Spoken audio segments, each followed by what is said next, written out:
어쨌든 잘 다녀왔고요.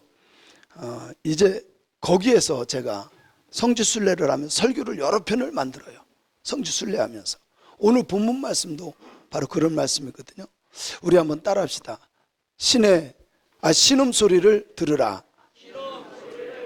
신음소리를 들으라.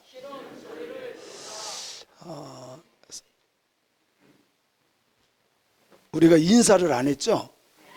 옆 사람과 인사를 하는데 이렇게 인사하면 좋겠습니다. 영혼을 사랑하는 사람은 주님의 마음을 아는 사람입니다.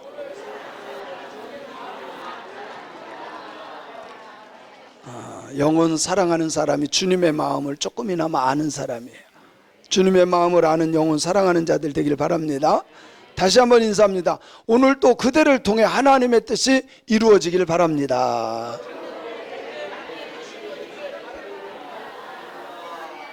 할렐루야. 우리 성도님들 때문에 하나님의 뜻이 오늘 또 이루어지기를 원합니다.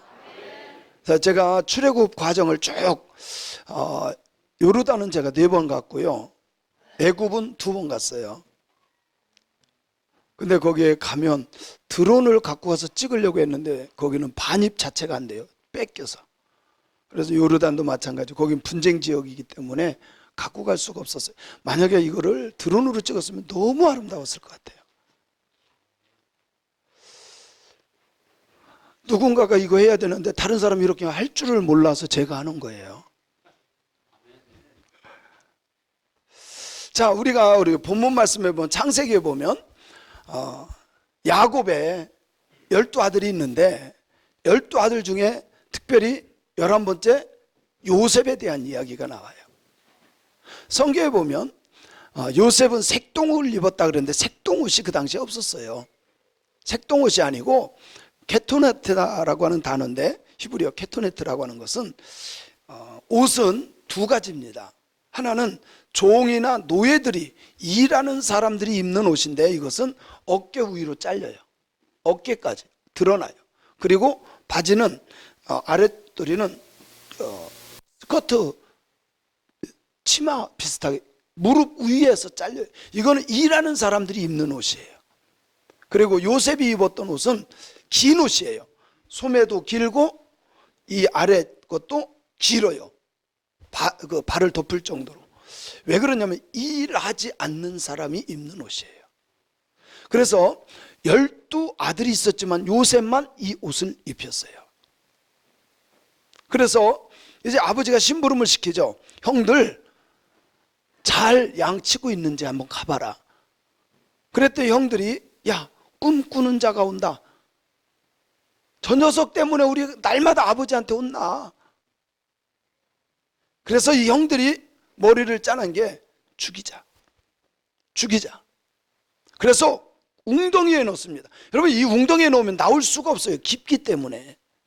죽이려고 넣었는데 루벤이, 야, 그러지 말고 어쨌든 핏줄인데 노예로 팔아먹자. 그래서 노예로 은삼십에 팔아요. 예수님도 팔려요. 똑같은 모형이에요. 그림자예요. 무슨 말인지 알겠죠? 그런데 놀랍게도 노예로 팔려간 곳이, 여기 보면 알지만 이곳, 여기 도단이라고 하는 곳인데, 도단에서 아라비아 상인들을 통해서 이렇게 해서 어디까지 오느냐, 여기 고센 땅 라암셋, 그리고 여기가 보디발 장군이 있었던 집, 이쪽입니다. 그래서 나중에는 이쪽도 제가 한번 가야 되는데 이쪽까지 오려면 2주를 걸려요. 그래서 제가 이집트 이 위쪽, 여기 라암셋, 고센, 이 땅만 우리가 보고 온 거죠. 근데 여기 보디발 장군에게 팔려가죠. 팔려갈 때가 17살. 그런데 30살 되어서 그 나라의 총리가 됩니다. 대단한 거죠. 13년 만에 노예가 총리가 된다는 건 있을 수 없는 일이에요. 누가 하셨어요? 하나님이 하셨어요.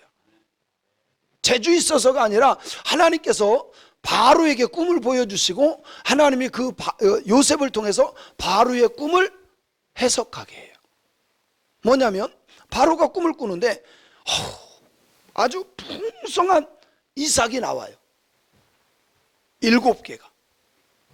그리고 또 바로 뒤에 빼빼 말라터진 이삭이 나와서 풍성한 이삭을 다 잡아먹어요. 아무도 해석을 못하는데 누가 해석해요? 요셉이 합니다. 이것은 7년 동안 대풍이 들 겁니다. 대풍 들었을 때 곳곳마다 창고를 세우고 모든 곡식을 거기에다가 쌓아놓읍시다. 누구 지혜요? 요셉, 하나님이 주신 지혜. 그래서 곳곳마다 큰 창고를 해놓고 엄청난 곡식을 갖다 쌓아놓습니다. 근데 7년 후에 뭐가 와요? 기근이 옵니다. 아무리 씨를 뿌려도 열매를 맺지 못하는 거예요. 그래서 결국은 그 지역에 있는 모든 사람들이 먹을 게 없어요. 그래서 재산 갖다 바치고 심지어 땅까지 갖다 다 바쳐요. 그때 요셉이 모든 국토를 다 거두어서 왕에게, 바로 왕에게 갖다가 헌납을 하죠. 그리고 나서 그때 요셉의 형제들도 다 내려와서 곡식 사러 왔다가 요셉이 총리가 되죠. 거기에서 아버지까지 내려오게 하는 결정을 하게 되죠. 그래서 70명이 내려와서 뭐가 됐냐? 나라가 돼버려요. 70명이 와서 뭐가 됐다고요? 국가가 세워졌어요. 국가가. 그런데 이제 시간이 지나고 요셉을 알지 못하는 새로운 왕조가 생긴 거죠. 쉽게 말하면 지금까지는 이시조선이었는데 그 다음에는 다른 왕이 나와서 이전에 있었던 역사를 모르는 거예요. 그러다 보니까 이스라엘에서 내려온 이스라엘 족속들이 이제 노예가 되는 거예요. 지금까지는 요셉 때문에 그냥 잘 먹고 잘 살았는데 요셉을 모르는 왕이 세워지면서 노예가 되어버리는 거예요. 제가 이번에 갔다 온 곳이죠. 오늘 여기에서 흑벽돌 만드는 거 있죠. 제가 갔다 왔던 곳이에요. 비돔이라고도 하고 람셋이라고 그러죠. 제가 이번에 갔다 와서 다 설명해 드렸잖아요. 그죠? 근데 이게 한 4,000년 정도, 정확히는 3,600년 정도 된 거예요. 근데 제가 이 중동 지역 이스라엘도 가보고 이러는데 그때는요 어떻게 하냐면 내가 어떤 장군이 와서 나라를 정복해요. 그러면 이 나라를 싹 덮어버려요, 흙으로. 그리고 그 위에 도시를 세워요. 그래서 그 이스라엘에 가면 한 번 덮고 도시 세우고 또 한 번 덮고 도시 세운 곳까지도 있어요. 여기 람셋이 바로 그런 곳이에요. 국고성 비돔, 이것을 만들었는데 흑벽돌로 만들었어요. 근데 그 흑벽돌이 지금까지도 존재하는 것은 흙으로 메꿔놨기 때문에 움직이지를 않아. 그거를 파보니까 고스란히 흑벽돌이 나와요. 자, 한번 보세요. 제가 이거를 멀리서 찍은 건데 좀 당겨봤어요. 벽돌 모양이 보이나요? 더 당겨볼게요. 그죠? 이게 거의 4,000년 전에 있었던 국고성이에요. 얼마나 노예들을 힘들게 하는지. 그래서 출애굽 5장 1절에 보면 하나님께서 모세에게 내 백성을 보내라. 한번 읽어보겠습니다. 시작. 그 후에 모세와 아론에 가서 바로에게 이르되 이스라엘 하나님 여호와의 말씀에 내 백성을 보내라. 그들이 광야에서 내 앞에 가서 내 백성 하나님이 보내래. 그러면 바로 왕이 말 잘 들을 것 같죠? 안 들어요. 오히려 더 괴롭히는 거예요. 5장 7절에 보니까 시작. 너희는 백성에게 다시는 벽돌 소용의 집을 전과 같이 주지 말고 그들로 가서 스스로 줍게 하라. 또 그들의 전에 만든 벽돌 수요대로 그들로 만들게 하고 감하지 말라. 그들이 게으름으로 소리질러 이르기를 우리가 가서 우리 하나님 하나님께 희생을 드리자 한다. 이것들이 편하니까 가서 예배 드린다 그러네. 이전에는 지푸라기 있죠. 지푸라기를 줘요. 여기 아마 대부분 장로님 권사님들도, 저도 어렸을 때 흙벽돌 찍어봤어요. 흙벽돌은 흙만 넣으면 안 돼요. 거기다 뭐를 넣어야 돼요? 지푸라기를 넣어야 돼. 이거로 쓸어가지고 지푸라기 이것만큼씩 해서 뚝뚝뚝뚝 잘라가지고 해야 돼요. 근데 이전에는 그걸 다 애굽에서 줬어요. 그런데 예배 드린다고 그러니까 괴롭히려고 집을 주지 말고 이제 너네들이 가서 그거 얻어다가 이걸 벽돌을 만들어, 이러는 거야. 얼마나 힘든지. 6장 5절에 보니까 시작.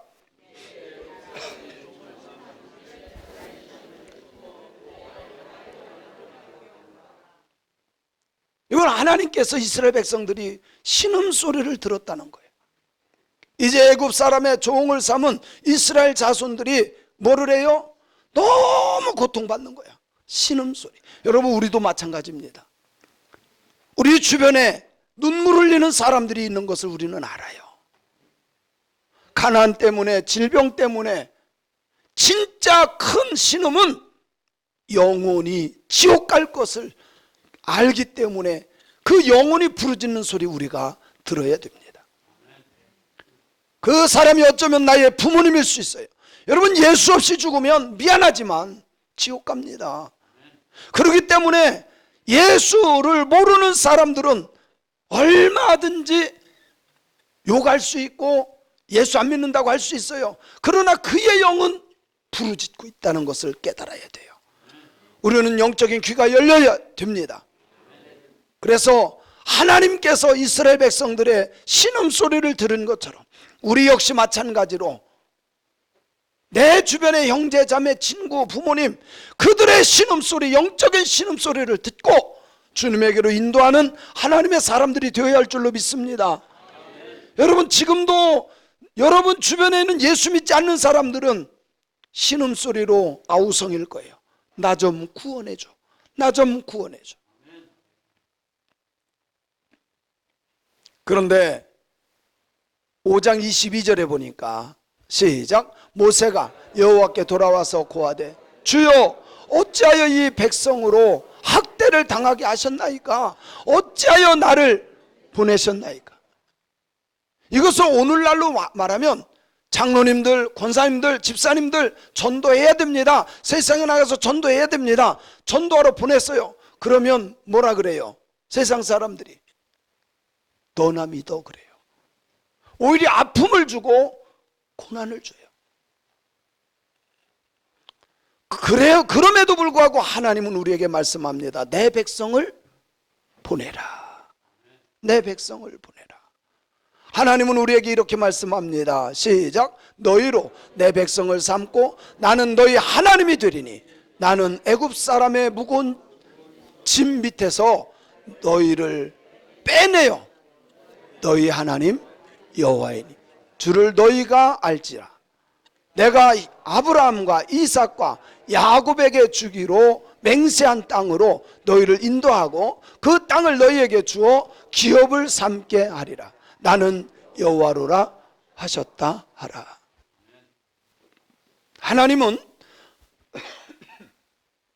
바로 왕의 고난을 더 준다 할지라도 포기하지 않고 이스라엘 백성들을 그 고난의 땅에서 건져내셔서 구원시키는 것을 믿습니다. 믿습니다. 그래서 이제 출애굽을 시키는데 이런 현상들이 일어나요. 한번 성경을 읽어볼게요. 시작. 모세가 이와 같이 이스라엘 자손에게 전하니 그들이 마음의 상함과 역사의 혹독함을 인하여 모세의 말을 들었어요, 안 들었어요? 힘들고 어려우면 사람들이 목사 말도 안 들어. 분명히 하나님이 약속한 땅인데도 불구하고 자기가 힘들으니까. 아니에요. 힘들고 어려울수록 주님께 매달리는 신앙인들이 되어야 합니다. 아멘. 안 들어요, 이스라엘 백성들이. 그래서 하나님이 10가지 재앙을 그들에게 베풉니다. 이스라엘 백성들이 아니라 거기에서 건져내기 위해서 애굽 사람들에게 10가지 재앙을. 첫 번째 재앙이 뭐예요? 피재앙입니다. 물이 피로 바뀌는데 오늘날로 말하면 한강이 다 피가 된 거야. 믿습니까? 한강이 다 피가, 거긴 나일강이죠. 나일강이 다 피야. 먹을 물이 없는 거예요. 이렇게 하나님이 역사하면요, 아이고 나가 이랬다가 또 모세를 통해서 피가 물이 되게 해. 그러면 또 안 내보내. 두 번째는 뭐 어떤 거예요? 개구리가 얼마나 많은지, 모든 개구리가 떡반죽으로 침대 어디 할 것 없이 막 꽉 차 있어. 생활이 안 돼. 그러니까 나가 그랬다가 또 개구리가 없어지니까 가지 말라 그래. 세 번째는, 여기 청년들 이가 뭔지 알아요? 우리 어렸을 때 이는요 그냥 동물 농장이었어요. 여기 열면 여기에 잔뜩 있어요. 우리 친구들, 여자 친구들 머리 안 감고 좀 청결하지 않잖아요. 머리가 하얘. 뭐예요? 석회가 뭐예요? 이알이야. 이알. 막 이 머리에다가요 알을 얼마나 실었는지 한번 뒤져봐야 돼. 아니 저 진짜로 수업하다가 이렇게 보면요, 따뜻하면 이게요 창가에 앉은 사람들에게 그런 현상이 있어요. 공부하는데 앞에 있는 친구가 앉아 있는데 이 한 마리가 등산 나왔어. 이렇게 이가 얼마나 많았든지 생활이 안 되는 거예요. 그때 또 나가 그랬다가 또 모세를 통해서 없어지니까 소용없어. 그렇게 10가지를 합니다. 10가지. 마지막에 무슨 재앙이죠? 장자 재앙입니다. 어쨌든 8장 25절에 보면 이렇게 말씀하고 있어요. 시작. 바로가 모세와 아론을 불러 이르되 너희는 가서 이 땅에서 너희 하나님께 희생을 드려라. 자, 가긴 아니야. 오늘날로 말하면 예배는 드려. 예배는 드리기는 드리는데 어디에서 드려라? 이 땅에서. 가지 말고 이 땅에서. 왜? 붙잡아 두려고. 너희들이 멀리 가지 말고 이 땅에서. 오늘날로 해석하면요, 현장 예배가 아니라, 하나님이 원하는 예배가 아니라 무슨 예배요? 유튜브 예배 보라는 거야. 비대면 예배 보라는 거예요. 아니에요. 하나님은 젖과 꿀이 흐르는 땅으로 가라는 거야. 아멘. 야, 너네들 멀리 가지 말고 이 땅에서, 아니 희생제물 여기서 예배 드려. 성경을 한번 읽어봅니다. 바로가 가로되, 시작. 바로가 가로되 내가 너희를 보내기는 보내 너희가 너희 하나님 여호와께 광야에서 희생을 드릴 것이나 너무 멀리는 가지 말라. 그런즉 너희는 나를 위하여 기도하라. 이게 진짜 하나님 믿으려고 하는 소리예요? 아니요. 너무 멀리 가지 마. 왜? 도망갈까 봐, 놓칠까 봐. 멀리 가지 말고 여기에 가까운 데서 그냥 해. 9장 12절에 보니까 이렇게 말씀합니다. 시작. 그러나 여호와께서 바로의 마음을 강팍케 하셨으므로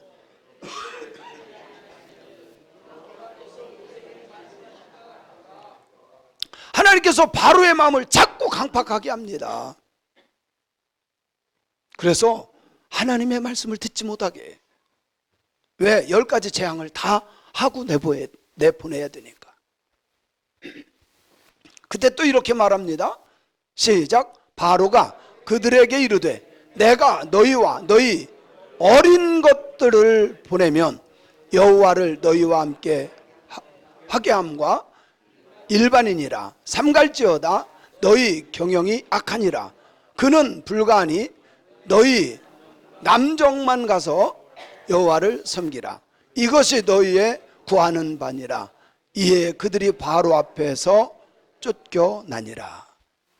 이 말은 이런 거예요. 야, 너희들 애들까지 다 데리고 가서 예배 드리지 말고 남정네들만, 좀 어른들만 가서 예배 드리고 와. 여러분요, 자식 띄워놓고 출애굽할 수 있어요? 못합니다. 가다가 다 돌아와요. 바로는 이것을 알았던 거야. 그러니까 애들은 놔두고 너네들 어른만 가서 예배 드려. 참 신기하게요, 중국이 그렇더라고. 중국은요, 18살 넘지 않으면 전도하면 안 돼. 전도하면 불법이야. 근데 놀랍게도 우리나라 법도 그렇게 만들어졌고. 이건 공산주의예요. 애들은 예수 믿지 못하게 하라는 거예요. 단절시키는 거예요. 그래서 애들 데리고 교회 가면요, 자기 스스로 가지 않는 한 이렇게 부모가 됐던 누가 됐던 전도해서 데리고 가면 불법으로 걸려. 하여튼 바로하고 공산당하고 똑같아. 애들까지 다 가지 마. 그러지 말고 어른만 가서 예배 드려. 여러분, 어른만 출애굽할 수 있어요? 못합니다. 그리고 또 이렇게 말해요. 시작. 바로가 모세를 불러서 이르되 너희는 가서 여호와를 섬겨라. 예배 드려라. 너희 양과 소는 머물러 두고 너희 어른 것은 너희와 함께 가라. 자, 마지막 방법이 뭐예요? 그래, 예배 드려. 가. 그런데 아무것도 갖고 가지 마. 사람만 나가라는 거예요. 여러분요, 실제로 전도하다 보면 그런 경우가 있어요. 만약에 아내가 예수 믿잖아요. 교회는 가도 괜찮은데 헌금하지 마. 똑같은 거예요. 처음에는 뭐라고? 멀리 가지 말고 이 땅에서 여기서 드려. 자식들까지 데리고 가지 말고 장정만 드려. 마지막은 물질을 갖고 가지 말고 몸만 나가. 이것이 마귀의 전략이에요. 그 정도로 영혼 구원하기가 간단하지 않다는 거예요. 그런데 하나님은 그렇게 말하지 않아요. 같이 한번 읽어볼까요? 여호와께서 모세에게 이르시기를 내가 이제 한 가지 재앙을 바로와 애굽에 내린 후에야 너희를 여기서 보낼지라. 그가 너희를 보낼 때에는 여기서 정령 다 쫓아내리라. 여기에는요, 자녀가 됐던 어른이 됐던 물질까지도 제발 좀 갖고 나가, 그렇게 할 거라는 거예요. 언제? 장자가 죽고 난 후에. 장자가 죽고 난 후에. 그래서 이스라엘 백성들은요, 하나님께서 명령한 대로 전부 다 했어요. 양을 잡아먹습니다. 그리고 문설주에다가 뭘 발라요? 양의 피를 쭉 발라요. 문주방에. 놀랍게도 재앙이 왔을 때, 장자 재앙이 왔을 때 모든 이스라엘 사람 집은 그냥 건너가. 재앙이 오지를 않아. 근데 모든 애굽 사람 집은 첫 번째 건 다 죽어요. 사람도 첫째 아들 다 죽고 첫째 것은 다 죽어. 짐승도 다 죽어. 그런 후에야 이스라엘 백성들을 쫓아냈다라고 하는 말씀이에요. 이것은 오늘날로 말하면 예수님의 십자가의 보혈입니다. 그래서 예수님이 오신 것은 유월절 어린 양으로 오신 거예요. 유월절 어린 양으로 오셔서 십자가에 달려 돌아가신 그 십자가의 보혈을 믿을 때 우리들의 죄가 사함받고 모든 하나님의 심판이 건너가는 줄로 믿습니다. 여러분, 그래서 우리가 예수 믿는 거예요. 이제 무슨 말인지 알겠죠? 그래서 구약은 그림자예요. 모형이에요. 예표예요, 예표. 그래서 구약의 모든 그림자를 예수님이 오셔서 성취하셨다는 것을 꼭 기억하시고, 오늘도 정말 내 주변에 영혼의 그 신음소리, 예수를 믿지 않고 하나님 나라를 믿지 않는 그들의 영혼의 신음소리를 듣고 그들을 주님에게로 인도하는, 근데 사탄 마귀는 내버려 두지 않아요. 꼭 교회 가야 돼. 유튜브로 예배 드려. 거기까지 말고 여기서 드려. 여기서. 자식은 데리고 가지 마. 너만 믿어, 너만. 세 번째는 뭐예요? 헌금은 갖고 가지 마. 너 혼자 그냥 교회 다니는 건 괜찮은데 헌금은 드리지 마. 마귀는요, 얼마나 우리의 마음을 잘 아는지 몰라요. 그럼에도 우리는 주님의 말씀이 있기 때문에, 하나님은 우리의 하나님이 될 것이고 우리는 그분의 자녀가 될 것을 믿습니다. 오늘 또 우리 주변에 부르짖는 지옥 갈 영혼들의 신음소리를 듣고 그들을 주님에게로 인도하는 저와 여러분들이 되시기를 원합니다.